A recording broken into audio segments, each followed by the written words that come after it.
कैसे हैं आप सब। उम्मीद है आप सब अच्छे होंगे। कल संडे था तो कल हम लोगों का क्लास हुआ था। कल हम लोग वहाँ मिले थे, अपने गूगल मीट पे मिले थे। वहाँ पे हम लोगों ने चर्चा करी, वहाँ पे हम लोगों ने डिस्कशन किया और फिर उन लोगों का आज से जीडी शुरू हो गया है जैसा कि प्रॉमिस किया गया था।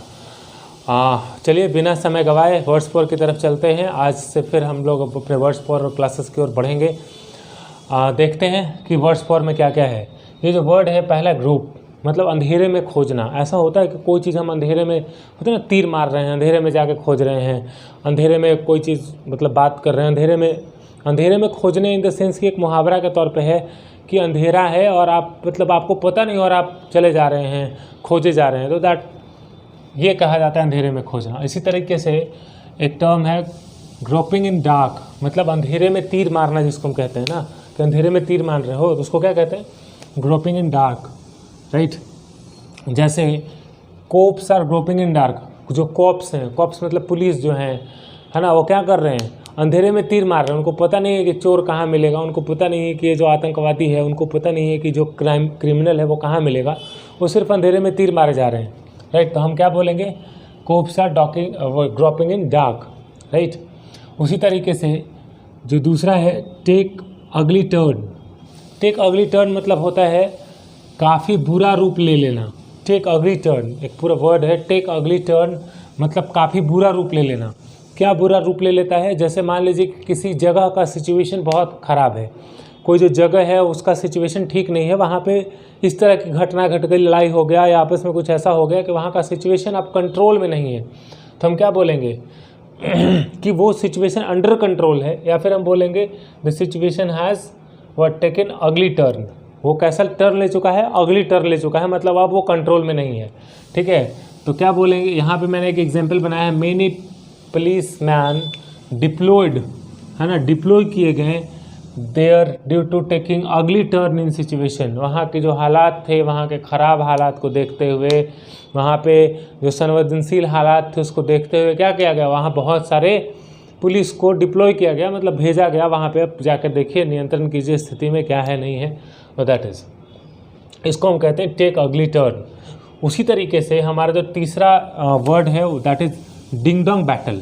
आप ऐसे बैटल सुनते होंगे, ये नया टर्म है डिंग डोंग बैटल, है ना। इसमें क्या कहता है कि जब आपसे किसी से आपका नोक झोंक हो जाए, है ना, जब किसी से आपका नोक झोंक हो जाए, दोनों ओर के आपसी नोक झोंक या लड़ाई को हम क्या कहते हैं, डिंग डोंग बैटल कहते हैं। जैसे आप कभी कभी घर में भी होता है, नोक झोंक हो जाती है ना, कभी दो लोगों के बीच में नोक झोंक हो जाती है, जब हम नोक झोंक कर लेते हैं उसको हम क्या बोलते हैं, डिंग डोंग बैटल है ना। ये बैटल लंबा दिन तक नहीं चलता है, नोक झोंक होता है, ठीक हो जाता है, that is called ding dong battle. उसको हम क्या कहते हैं, डिंग डोंग बैटल कहते हैं। उसी तरीके से गन डाउन है। गन डाउन का मतलब होता है ढेर हो जाना या मारा जाना। गन डाउन का मतलब नहीं गन को नीचे कर देना, ऐसा नहीं समझना है। इसका मतलब क्या होता है कि मार देना। पुलिस ने जब किसी टेररिस्ट को या फिर कोई क्रिमिनल को मारना है, जब वो मारते हैं तो क्या होता है, वो गन डाउन हो जाते हैं, गन डाउन कहा जाता है ना। एग्जाम्पल के तौर पे terrorist gun down in encounter. Encounter में पुलिस ने क्या किया, टेररिस्ट को मार दिया। मार देना का मतलब कि वहाँ गन डाउन कहते हैं। गन डाउन का मतलब होता है मार देना, राइट। अब ये नहीं समझना कि पुलिस ने गन डाउन कर दिया, भाई पुलिस से हार गया, ऐसा नहीं है। गन डाउन जो आप पेपर में कहीं पढ़ रहे हैं या फिर कोई सेंटेंस पढ़ रहे हैं, इसका मतलब ये है कि उसे क्या कर दिया गया, उसे मार दिया गया, है ना। शैकल मतलब बेड़ी है। शैकल का मतलब बेड़ी। जब आप जाते हैं, जब कोई क्रिमिनल अगर वो कहाँ चला जाए, जेल चला जाए, तो उसको शैकल बेड़ी लगा कर रखा जाता है। वो पागल हो जाता है, आप देखोगे उसको बेड़ी लगा कर रखा, तो उसी को हम शैकल इंग्लिश में कहते हैं, राइट। स्मगल मतलब होता है तस्करी करना, और स्मगलिंग मतलब होता है तस्करी, है ना। स्मगलिंग कर रहा है मतलब तस्करी कर रहा है ना, तस्करी है। और स्मगल मतलब क्या होता है, तस्करी करना, राइट। उसी तरीके से वेंडलाइज का मतलब होता है तोड़ फोड़ करना। जैसे आप सेंटेंस में बना सकते हैं, the वेंडलाइजर्स entered in putter in the college and the vandalised the thing. जो वेंडलाइजर थे मतलब जो उपद्रवी तत्व के लोग थे, जो तोड़ फोड़ करने वाले थे, वो कहाँ घुसे, कॉलेज में घुसे और क्या कर दिया, तोड़ दिया, वेंडलाइज कर दिया। तो वेंडलाइज का मतलब क्या होगा, तोड़ना, है ना, दैट इज़ तोड़ फोड़ करना। आप सुने होंगे, प्रख्यात आदमी, बहुत फेमस आदमी है ना। जब आप बहुत फेमस हो जाते हैं अपने काम से, अपने व्यवहार से, अपने परिश्रम से, आप क्या होते हैं, बहुत फेमस होते हैं। लेकिन उसको फेमस कहा जाता है। लोग आपका नाम बहुत ही रिस्पेक्ट से लेते हैं, अरे देखो ना ऐसा है, ठीक है, आदर से लेते हैं। जब आप कुछ काम अच्छा करते हैं कंट्री के लिए, सोसाइटी के लिए, लोगों के लिए, तो the people will appreciate your thought and they will what say that means you can become a famous person. आप फेमस पर्सन बन सकते हैं, फेमस आदमी बन सकते हैं। लोग आपका नाम और इज्जत होगा समाज में। लेकिन कोई ऐसे लोग भी होते हैं उनका नाम तो बहुत होता है लेकिन इज्जत नहीं होता, है ना। ये डरता है लोग उनसे बात करने में डरता है, उनके साथ रहने में डरता है, या उनके इर्द गिर्द भी जाने में डरता है, वो डर है। तो कौन वाला अच्छा आदमी है? तो जो फेमस है वो अच्छा आदमी है। जो फेमस नहीं है, जो इस तरीके से फेमस है, मतलब इस तरीके से उसका नाम है, वर्चस्व है समाज में कि लोग उससे डर रहे हैं, उसको क्या कहते हैं? उसको हम क्या कहेंगे? उसको कहेंगे नोटोरियस। क्या कहेंगे? नोटोरियस, है ना। उसको कहते हैं कुख्यात या खूंखार आदमी, है ना। क्या कहेंगे? कुख्यात आदमी या खूंखार आदमी, उसको क्या कहेंगे? नोटोरियस कहेंगे। पेटी मतलब होता है मामूली, है ना। Fight over the petty matters मतलब हर छोटे बात पे लड़ जाना, पीटी मैटर्स होता है ना। तो they fight on the PT matters, वो किस बात पे लड़ते हैं? पीटी मैटर्स, छोटे छोटे मामूली बात पे लड़ जाते हैं, है ना। तो इस तरीके से हम पीटी मैटर का यूज़ करते हैं। स्पोर्ट मतलब होता है तेज़ी से बढ़ोतरी।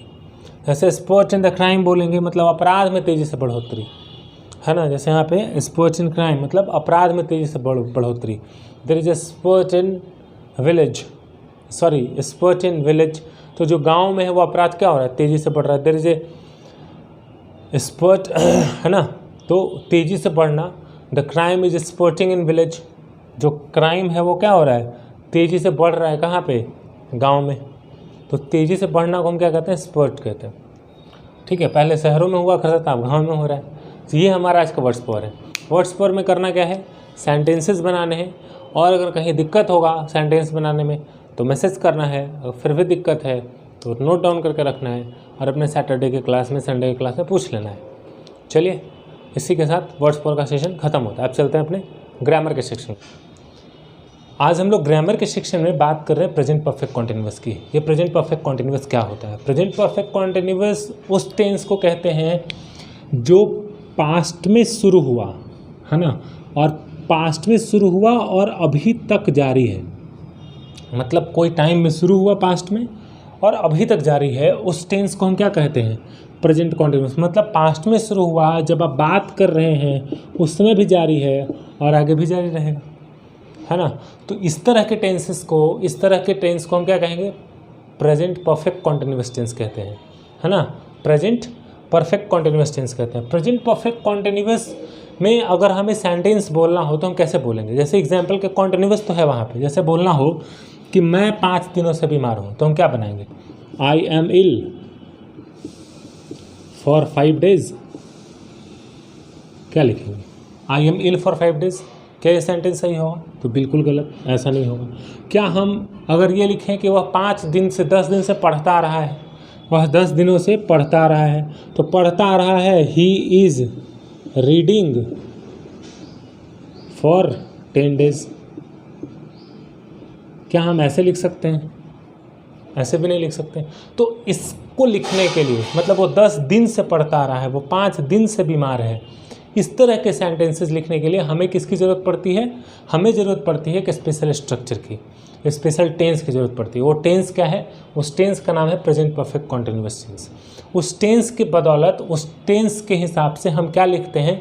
उस तरह के सेंटेंसेस लिखते हैं। हम अक्सर बोलने में गलती कर देते हैं कि अरे 5 दिन से पढ़ रहे हैं, है ना, 5 दिन से पढ़ रहे हैं, 10 दिन से ये हो रहा है। हम लोग तो I am reading for 5 days क्या लिख देते हैं? मैं 5 दिनों से पढ़ रहा हूँ, तो सीधा दिमाग में आता है, लिख देते हैं I am reading for 5 days, for 5 days। आसानी से ऐसे लिख देते हैं। तो क्या ये सेंटेंस सही हो गया? I am reading for 5 days, मैं पढ़ रहा हूँ 5 दिनों से। ये गलत है।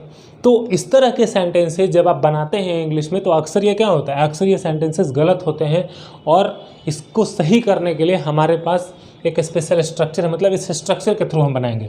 जो स्ट्रक्चर यहाँ पे है, क्या है? Subject has have been plus V4 plus object plus since for. Since for मतलब यहाँ पे लगता है क्या, हाउ लॉन्ग, क्या लगता है, हाउ लॉन्ग। इसका मतलब क्या है, कब से, है ना, कब से पढ़ रहे हो तो 5 दिन से पढ़ रहे हैं, कब से बीमार हो तो 5 दिनों से बीमार हैं, कब से इंग्लिश पढ़ रहे हो तो 5 दिनों से इंग्लिश पढ़ रहे हैं, कब से ये कर रहे हो तो इस दिन।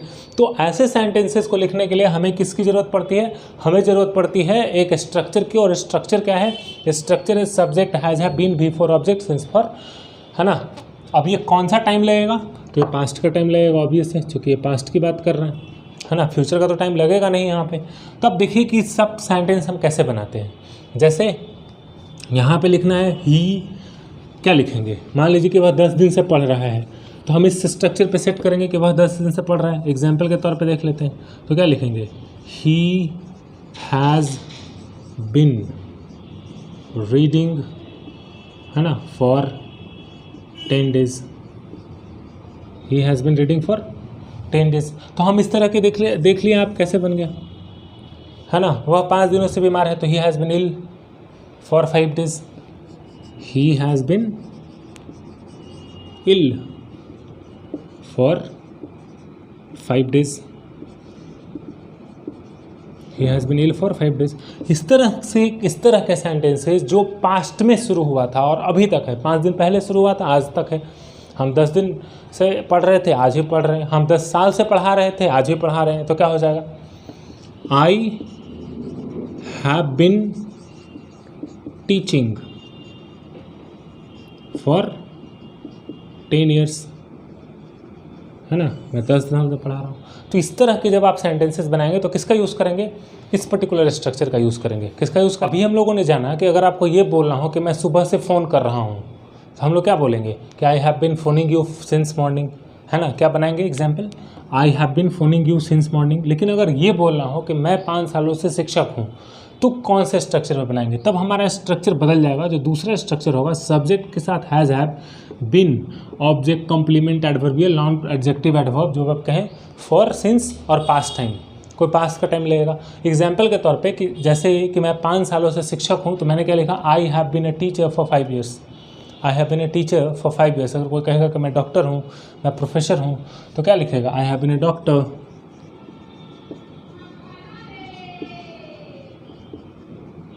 फॉर 10 ईयर्स, है ना। तो वो इस तरह से सेंटेंसेस बना सकता है। लेकिन अगर हमें ये बनाना पड़े कि मैं तुम्हें सुबह से 8 बार कॉल कर चुका हूँ, मैं तुम्हें सुबह से 8 बार कॉल कर चुका हूँ, तब हम उस सेंटेंस को कैसे बनाएंगे, तब हम उस सेंटेंस को इस पर्टिकुलर स्ट्रक्चर पे बनाएंगे। क्या बनाएंगे, subject plus has have plus V3 plus object plus for, since, है ना, पास्ट टाइम,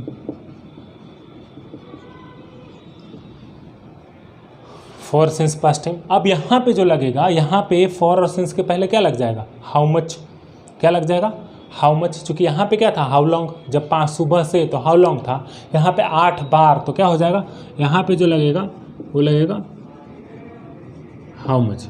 एग्जाम्पल के तौर पे आइए देखते हैं, अगर एग्जाम्पल बनाना चाहें, अगर मैं तुम्हें सुबह से 8 बार फ़ोन कर चुका हूँ, तो क्या बनाएंगे, क्या हम ऐसे लिख सकते हैं, I have been phoning you, है ना, 8 times since morning, I have been phoning you 8 times since morning. क्या हम ऐसे सेंटेंसेस बना सकते हैं, I have been phoning you 8 times since morning, 8 times, है ना। तो ये सेंटेंस सही होगा क्या, बिल्कुल नहीं, ये सेंटेंस सही नहीं होगा। इसको सही करने के लिए हम क्या यूज़ करेंगे, हम लिखेंगे आई हैव फोन्ड यू, क्या लिखेंगे, आई हैव फोन्ड यू, क्या, 8 टाइम्स सिंस मॉर्निंग। मैं तुम्हें से कितने बार फ़ोन कर चुका हूँ, 8 बार फ़ोन कर चुका हूँ, कब से, सुबह से। अगर सेंटेंस कुछ इस तरीके से हो कि मैं 1 महीने से नॉवेल पढ़ रहा हूँ, तो हम क्या बनाएंगे, एग्जाम्पल के तौर पे, I have been reading novel for 1 month, ये होगा I have been reading novel for 1 month. अगर इसी में बनाना हो कि क्या, सॉरी, इसी में अगर ये बनाना हो कि मैं 1 महीने में 10 नॉवेल पढ़ गया हूँ, है ना, मैं नॉवेल तो पढ़ ही रहा हूँ, कितना पढ़ गया, 10 पढ़ गया, तब क्या करेंगे? क्या हम ऐसे लिख सकते हैं I have been reading novel, I have been reading 10 novel, reading 10 novels for 1 month. क्या ऐसे लिख सकते हैं? अगर आप ऐसे लिखेंगे I have been reading 10 novels for 1 month, तो ये हो जाएगा गलत। इसको सही करने के लिए हमें क्या लिखना पड़ेगा? यहाँ लिखना पड़ेगा आई have read 10 novels for 1 month. ये हमारा सेंटेंस क्या हुआ? सही हुआ। तो इस तरीके से हम क्या करेंगे? इस तरीके से हम सेंटेंस को फॉर्म करते हैं और इस तरीके से हम क्या करते हैं? सेंटेंस को बनाते हैं, है ना। इस तरीके से हम सेंटेंस को बनाते हैं। क्या बनाएंगे? I have read 10 novels for a month. हम ऐसा बिल्कुल नहीं लिखेंगे कि I have been reading 10 novels for a month. अगर ऐसा लिखेंगे तो गलत हो जाएगा। तो हम आज जाने कि कौन कौन से सेंटेंसेस में कौन कौन सी बात बोलने के लिए कौन कौन से स्ट्रक्चर का यूज़ करना है, किसमें? प्रेजेंट परफेक्ट में। अब ध्यान ये देना है कि यहाँ पे हम 2 अलग चीज़ पढ़े। एक पढ़ा सिंस, हम लोगों ने पढ़ा, एक पढ़ा फॉर। सिंस कहाँ यूज़ होता है, फॉर कहाँ यूज़ होता है। सिंस की बात करें, सिंस और फॉर की अगर मोटा मोटे तौर पे बात करें तो सिंस का यूज़ होता है पॉइंट ऑफ टाइम में और फॉर का यूज़ होता है पीरियड ऑफ टाइम में। सिंस और फॉर का यूज़ कैसे होता है इसकी विस्तृत जानकारी हम लोग अपने अगले क्लास में लेंगे। तब तक के लिए धन्यवाद।